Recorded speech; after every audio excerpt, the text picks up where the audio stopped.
Chers téléspectateurs, bienvenue à une nouvelle édition de notre programme au féminin. Aujourd'hui, et grâce à la nouvelle technologie, on a pu être en contact avec comtesse Amélie Darsko qui se trouve en Belgique et nous sommes ici en Égypte. Ravis d'être avec vous aujourd'hui, Madame la comtesse. Merci. Vous savez qu'il fait bien froid chez nous. Nous avons eu presque moins 18 degrés. Nous avons un vortex polaire sur la Belgique pour le moment.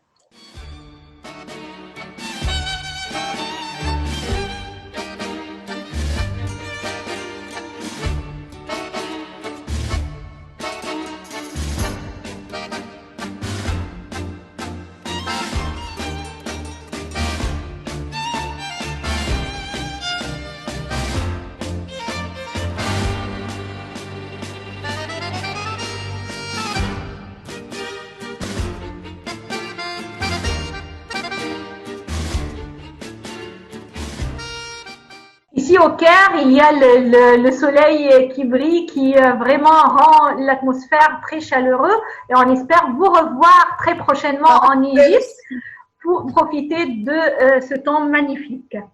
On est vraiment ravis et honorés d'être avec vous aujourd'hui, vous qui êtes passionné de l'Égypte, plus précisément du quartier d'Héliopolis.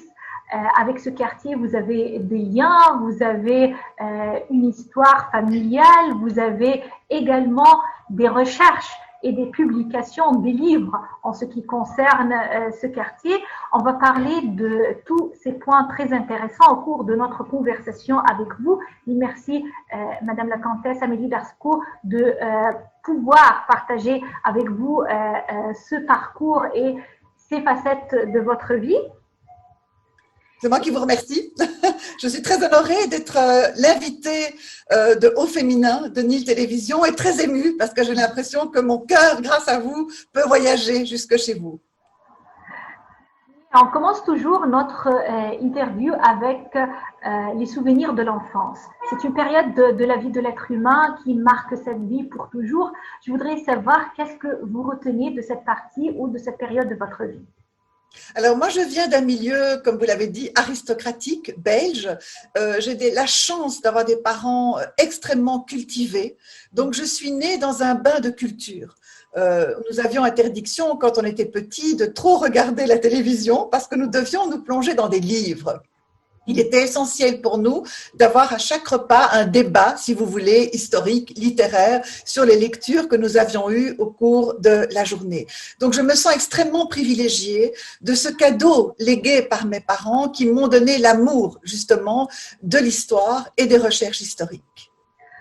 Parfait. Alors, dans une atmosphère pareille, je peux deviner que c'est la culture, c'est l'éducation, c'est également la passion pour l'art et l'appréciation de l'histoire de la famille.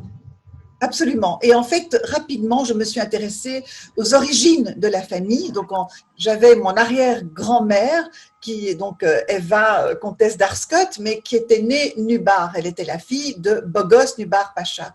Et donc, quand j'allais chez elle, j'étais en Égypte. Elle évoquait sans arrêt cette vie qu'elle avait en Égypte, le palais d'Héliopolis, la qualité de vie, la chaleur des Égyptiens.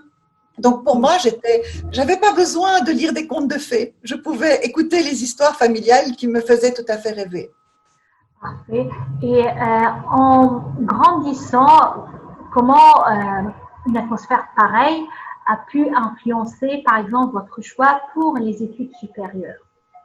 Alors, en fait, mon choix a été guidé justement d'aller vers l'histoire et l'archéologie, où je dois vous avouer, parce que dans la vie, il faut toujours être honnête, que je n'ai pas terminé mes études d'histoire de l'art et d'archéologie, parce que je me suis mariée. J'ai voulu les reprendre et puis en ayant eu mes 3 filles, j'ai un peu faute de temps. Et donc, je me suis considérée comme totalement autodidacte. Je suis historienne dans le sens que je consacre plusieurs heures par jour de ma vie à l'étude de l'histoire, à la recherche du passé, à la consultation de documents et à l'écriture. Donc, c'est quelque chose qui m'anime depuis toujours. Et le métier que je fais, qui est d'être guide conférencier, par exemple, à la Villa en Pin, à Bruxelles a tout son sens pour moi parce que je suis dans un endroit mythique au point de vue archéologique et au point de vue, surtout, je dirais, au point de vue… pardon, je fais une erreur là, je suis en train de perdre mes mots. Donc c'est une maison absolument mythique avec justement l'architecture, c'est ça que je cherchais comme mot, et qui est magnifique. Donc je suis dans du beau, avec des expositions aussi d'art contemporain, ce qui, moi, me fait beaucoup de bien, parce que j'aurais plutôt tendance à rester dans le passé. Et je pense qu'il faut aussi vivre à l'heure actuelle dans le présent. Et donc, grâce à la directrice de la Ville Lampin, qui est Louma Salamé, eh bien, nous avons une ouverture, si vous voulez, sur l'art contemporain.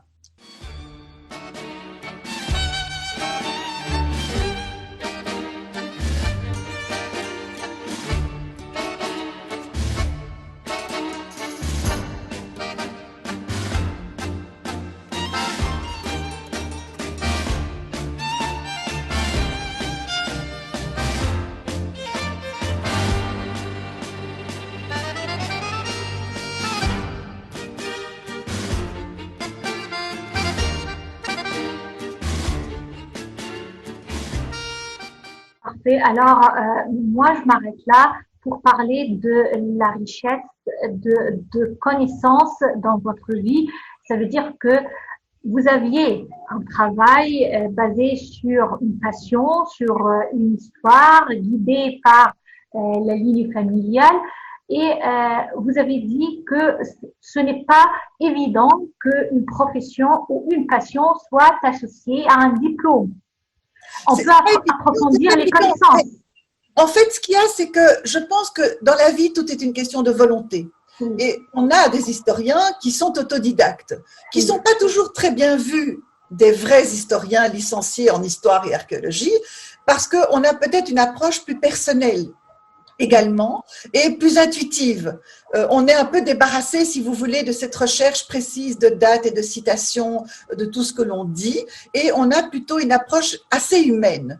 Et vous avez des écrivains comme par exemple en France Jean Descartes, qui est un très grand historien, mais c'est vrai que parfois il pourrait être en porte-à-faux avec certains vrais historiens diplômés. Ça, c'est très relatif. Je dirais que l'historien que je suis, qui est une historienne amateur, essaye toutefois d'avoir une rigueur historique, de toute façon, dans le travail que j'effectue.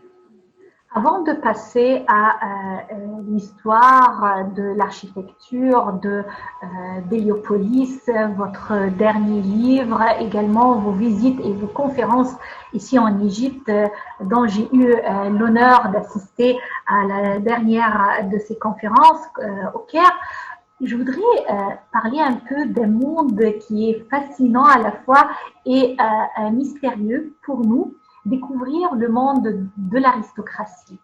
Vivre dans un monde pareil, bien sûr c'est une histoire de fait, mais également j'estime qu'il y a des fois des restrictions, si vous voulez, des règles à suivre. Est-ce que c'est vrai, oui ou non? Est-ce que c'est une vie normale où il y a des exigences demandées pour appartenir à cette classe sociale? Qu'est-ce que vous pouvez nous dire à propos de ça? Alors, si vous voulez, il y a deux formes d'aristocratie. Vous avez l'aristocratie héréditaire, qui est mon cas, où je n'ai aucun mérite, parce que je suis née aristocrate, mais je n'ai aucun mérite, ça me vient de mes ancêtres. Et vous avez la nouvelle aristocratie, qui est sur base du mérite. Et donc, nous avons un mérite passé et nous avons des amis, j'ai beaucoup d'amis qui ont un titre aujourd'hui qui a été octroyé par Sa Majesté le Roi des Belges pour leur mérite. Je pense que les deux peuvent coexister. Moi, je vois plutôt ça comme une sorte de cadeau parce que c'est un privilège du passé, si vous voulez. C'est pas toujours un avantage aujourd'hui dans une vie professionnelle d'avoir un titre. C'est quelque chose qui fait un petit peu partie du passé. Moi, je me sens plutôt dans une thématique du devoir. Je pense qu'on est sur Terre, on se dit voilà, on a reçu ce titre, pourquoi? Parce qu'on a dans la famille quelqu'un qui a fait des actes de bravoure, des actes altruistes, caritatifs, donc on se sent héritier, si vous voulez, de ce passé et on essaye d'avoir une sorte d'exemple dans notre façon de nous comporter par rapport aux autres. Donc, je crois que mon aristocratie à moi, c'est d'être très respectueuse des autres, des gens, quels qu'ils soient. Moi, je suis à l'aise dans tous les milieux. J'ai aucun a priori social, mais absolument aucun. Mais est-ce qu'il existe des devoirs demander à une personne qui porte un titre, que ce soit un titre hérité dans la famille ou gagné par soi-même? Mais je dirais que les devoirs, ce sont des devoirs humains. Ce sont des devoirs humains de mener son existence avec dignité. On dit toujours, on doit pouvoir, au seuil de sa vie, au début, quand vous êtes sur votre lit de mort, se dire, voilà, on peut contempler son existence en se disant qu'on a fait son devoir, les atouts que l'on a reçus probablement de Dieu, eh bien, nous devons essayer de les utiliser au mieux. C'est peut-être ça l'aristocratie. Et puisqu'on parle aristocratie, puisqu'on parle également du répertoire d'une famille, je voudrais également parler avec vous de votre arrière-grand-père, Noubar Pacha. Alors, c'est une personne qui a marqué l'histoire en Égypte sur plusieurs niveaux. Sur le niveau du monde des affaires, du monde politique et également en ce qui concerne la construction et l'architecture. Un nom associé également au nom du baron Empin qui a créé dans ce monde du sable un quartier qui est vraiment une source de fierté pour tous les Égyptiens jusqu'à nos jours. On parle d'abord de Noubar. Souvent, je me suis rendu compte de ça en donnant mes conférences en Égypte. Il y a une confusion. D'abord, il y a le premier qui est l'ancêtre, si vous voulez, qui est Nubar Pacha, qui était né à Smyrne et qui est arrivé en Égypte, qui est devenu en fait un des secrétaires de Mehmet Ali, qui était le khedive à l'époque. Et lui va devenir, au fil de son existence, premier ministre. Ce qui était une fonction rarissime puisqu'il n'existait pas à l'époque de l'Égypte khédivale de Premier ministre et donc il sera Premier ministre. C'est un homme qui a fait énormément pour l'Égypte et pour le développement de l'Égypte et de l'ouverture de l'Égypte, si vous voulez, vers l'Occident. Et il avait un fils qui était Bogos Nubar, qui lui est un homme d'affaires, administrateur, directeur des chemins de fer égyptiens, et qui va s'associer à Édouard Empin parce qu'à deux, ils vont acheter les premiers milliers d'hectares pour construire cette nouvelle ville, comme vous l'avez dit, ex nihilo, en plein désert. Et on est plus ou moins en 1906.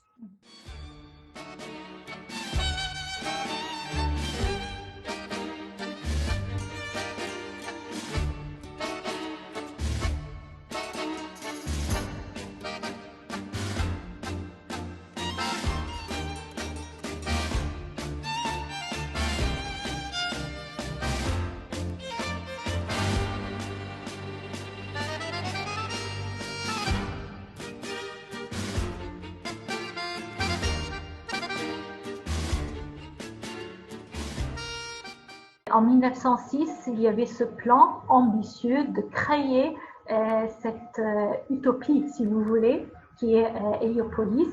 En regardant, par exemple, votre livre concernant le quartier, on a vu qu'il y avait des plans pour chaque rue, pour les services, pour les transports, et que ce soit non seulement une nouvelle ville pour les plus aisés, mais également il y avait une place pour tout le monde et des services pour tout le monde. Parlez-moi un peu de cette idée d'associer et de faire l'amalgame entre différentes tranches de la population au sein d'Héliopolis.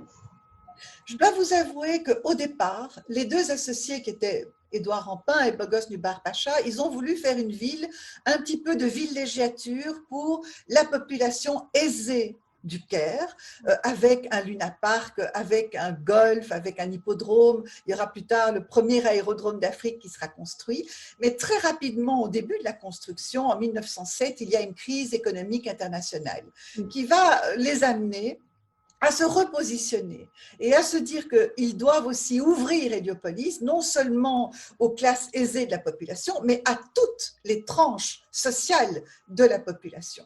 Et donc, on aura des quartiers pour les fonctionnaires égyptiens, des quartiers pour les ouvriers, parce que tous ceux, évidemment, qui construisent Héliopolis doivent pouvoir loger sur place. Et donc, vous avez une ville qui est un reflet de la population. Je ne vous cacherai pas non plus que c'est une ville habitée au départ par des Arméniens, par des Grecs, donc des minorités qui étaient en fait qui fouillaient un petit peu l'Empire ottoman en étant près de Constantinople et qui étaient très bien accueillis en Égypte, même si au départ les premiers Arméniens étaient dans une Égypte ottomane au départ. Mais ça n'a pas tellement d'importance. En fait, on a eu cette mixité de population qui a fait que Héliopolis n'était pas une ville coloniale. C'est très important parce que si elle avait été coloniale, je pense que Nasser l'aurait détruite. Et donc, on a une ville égyptienne qui aujourd'hui est habitée par des Égyptiens. C'est vraiment un des quartiers. Habitée par des Égyptiens et appréciée par les Égyptiens puisque vous avez mentionné par exemple le nom du président Gamal Abdel Nasser. Lui, il vivait dans le quartier d'Héliopolis. Absolument, absolument. Il aimait beaucoup le Héliopolis Palace Hotel, qui était considéré à l'époque comme le plus bel hôtel du monde, oui. Est devenu d'ailleurs un palais présidentiel. La spécificité d'Héliopolis, c'est évidemment l'espacement du bâti, donc aussi la verdure, c'est une ville verte. En plein désert, vous pouvez imaginer la complication de réaliser cela. Et en plus, ce style que je trouve unique et inimitable, qu'on appelle le style héliopolitain. C'est-à-dire que c'est un style qui a été réalisé par des Européens, puisque Héliopolis est construit avec des capitaux belges en grande partie, des architectes belges et français, mais qui ont voulu réaliser un Orient rêvé. Donc, c'est-à-dire qu'un Orient qui va conjuguer avec cela le confort à l'européenne. Et en même temps, vous avez toute cette architecture tout à fait typique orientale avec tous les éléments que vous avez en Égypte et inspiré aussi du Caire fatimide. Certainement, on a cette influence quand vous êtes dans le vieux Caire islamique, vous allez avoir des éléments d'architecture que l'on va retrouver dans la construction d'Héliopolis. Justement, Madame la Comtesse, je voudrais parler un peu de ce principe de créer de belles villes, nouvelles villes créées dans le désert. C'est un principe appliqué par l'Égypte actuellement, bien sûr inspiré de cette réussite puisqu'on trouve de nouvelles agglomérations, de nouvelles villes, que ce soit la nouvelle capitale égyptienne, le nouveau Al-Amin et d'autres villes également qui émergent de ces bons hectares de sable pour créer une nouvelle agglomération tout à fait moderne. C'était la même idée également adaptée et adoptée par Bougos Noubar et Édouard Antin, c'est ça? Absolument, tout à fait. Alors aujourd'hui, c'est vrai que c'est très égyptien parce que vous avez de la chance dans votre pays, vous avez beaucoup d'espace, ce que nous n'avons plus du tout d'ailleurs en Europe. On n'imaginerait pas en Europe un endroit où on pourrait construire comme ça ex nihilo une nouvelle ville. Donc depuis l'Égypte, vous avez le désert immense et donc vous pouvez vous permettre ce luxe qui est extraordinaire pour nous Européens de dire on construit en plein désert une nouvelle ville. Et donc ce que fait votre président Al-Sisi est tout à fait dans la tradition égyptienne, dans la culture égyptienne, de construire une nouvelle ville pour proposer aux Égyptiens justement une ville de qualité, avec qualité de vie plus moderne, plus propre, je dirais vraiment plus agréable à vivre. C'est certainement ce souci.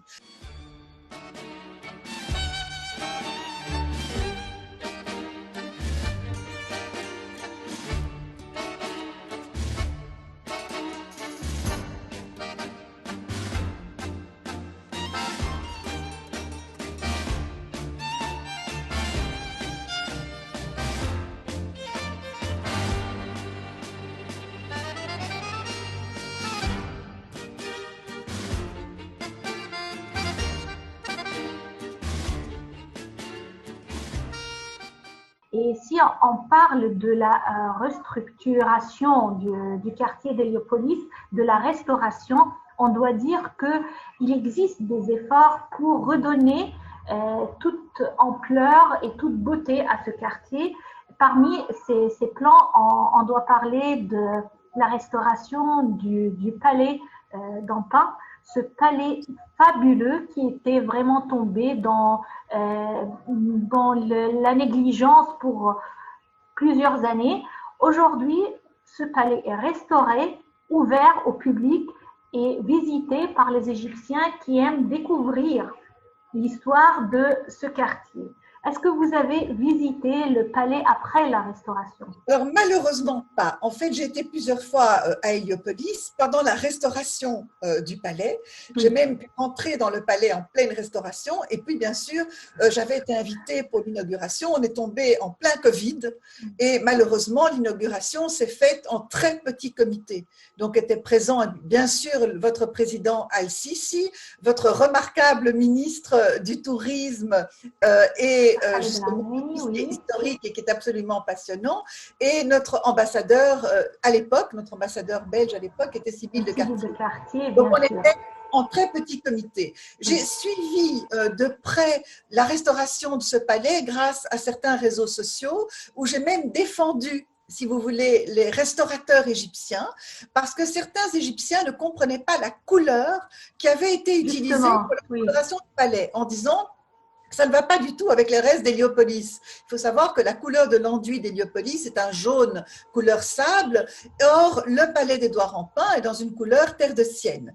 Eh bien, c'était volontaire. À l'époque de la construction de ce palais, Édouard Rampin, qui était inspiré d'un palais khmer, a voulu justement se différencier du reste de la cité avec une couleur terre de Sienne, couleur d'ailleurs que l'on retrouve au centre du Caire, puisque le musée égyptien du Caire, magnifique musée, a été aussi peint dans cette couleur-là. C'est vrai, oui. En fait, je suis très proche de Heliopolis Heritage, de plusieurs associations de défense, si vous voulez, du patrimoine d'Héliopolis.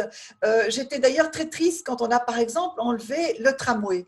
Parce que le tramway, pour moi, faisait partie d'Héliopolis. Il faut savoir qu'Édouard Rampin, quand il a construit cette ville, l'a reliée au Caire par une ligne de train et deux lignes de tramway. Et ce tramway passait devant l'Héliopolis Palace Hotel, tournait autour de la basilique. Et je trouvais ça dommage. Évidemment, le but était de construire des nouvelles routes. Et donc, vous m'apprenez une nouvelle exceptionnelle, parce que de savoir que ce pont ne sera pas construit, j'en suis immensément heureuse. Madame la Comtesse, je voudrais également saisir l'occasion pour parler de plusieurs facettes de votre vie. De ce que j'ai compris également, l'histoire et les voyages jouent un rôle très important dans votre vie. Parlez-moi un peu de l'importance de ces deux éléments dans votre parcours. Alors, dans ma vie, j'ai d'abord une chose très importante, c'est ma famille. J'ai 3 filles merveilleuses, donc je suis extrêmement fière, qui font des carrières. J'ai 2 petits-enfants de 7 ans et 9 ans qui font mon bonheur. Et je dis toujours à mes amis, le fait d'être grand-mère est un cadeau de la vie parce que vous n'avez pas la responsabilité de l'éducation des petits-enfants, mais vous avez tout le bonheur de les voir et de les entourer.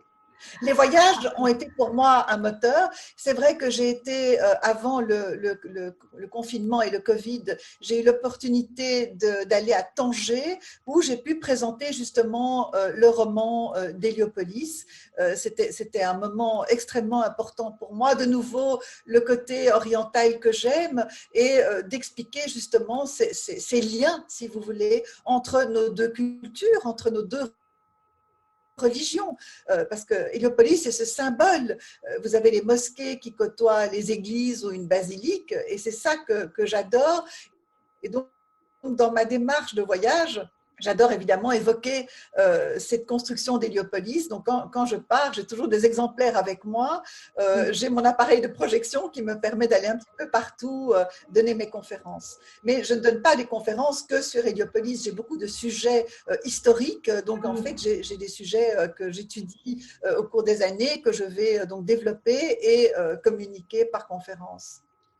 Madame la Comtesse Amélie Darsko, avant de terminer notre rencontre avec vous, je voudrais savoir, basé sur l'échange que vous avez eu avec la société égyptienne, quelle est votre opinion de la femme égyptienne? Mais la femme égyptienne, je l'admire beaucoup parce que d'ailleurs quand je vous vois, je trouve que vous avez un mélange entre tradition et modernité. Et je trouve que les deux coexistent remarquablement. Donc, vous avez des femmes qui sont voilées, d'autres qui ne le sont pas. Et j'ai l'impression que ça se passe de façon extrêmement sereine chez vous, parce qu'il y a une ouverture d'esprit chez les Égyptiens qui est tout à fait extraordinaire. Donc la femme égyptienne, oui, entre modernité et passé, et je dis, j'ai une amie, une dame qui m'avait traduit, qui était mon interprète, qui était voilée, et je la trouvais tout à fait dans sa tradition, ce que je respecte totalement, et en même temps, on ne peut ne pas l'être. Et je trouve que c'est un exemple pour les pays d'Orient, d'avoir cette coexistence de cette femme entre tradition et modernité. Madame la Comtesse, à la fin de notre interview, je vous remercie infiniment d'avoir partagé ces moments avec nous. C'était un très grand honneur et un plaisir de parler de l'histoire du Palais en Pain, de la création d'Héliopolis, et on espère vous revoir très prochainement au Caire. Ah, mais ça, j'en rêve, parce que mon cœur est en Égypte. Donc, vraiment, On il vous n'y a attend. pas un jour où je n'ai pas de contact, justement, avec des personnes qui habitent en Égypte. Absolument. Merci infiniment de votre invitation. Merci à vous, chers téléspectateurs. C'est ainsi qu'on termine notre interview avec notre invitée pour aujourd'hui, Madame la Comtesse Amélie Darspout. Et à travers la nouvelle technologie, on a pu être en contact avec elle depuis la Belgique. Merci et à la prochaine édition au féminin.